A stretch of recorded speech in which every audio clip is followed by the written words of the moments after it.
आज मु बनइबा जाऊँगी पणस मंजी भजा।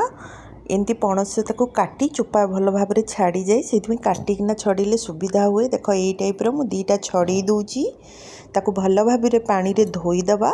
एबे प्रेशर कुकर रे पानी दे लुण आउ हलदी दे ताको गोटे हाई फ्लेम रे सीटी मरेदबा। से समय भितर मु चाउल को दौची मु 2 घंटा बतुरी देइथिली सेटा को रसुण लंका जीरा दे ताको आमे भल भाव में चिकन करी बाटी दबा।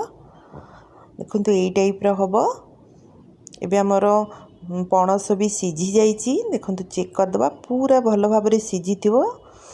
एबे आमे ताकू 2 चम्मच चाउल बटा देदबा हलदी दबा काश्मीरी चिली टी पकई लुण दे ताकू भल भाव में गोलई दबा।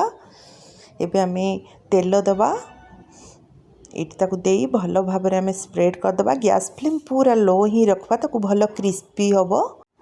देख एबे रेडी हो गला आमर पणस मंजी भजा।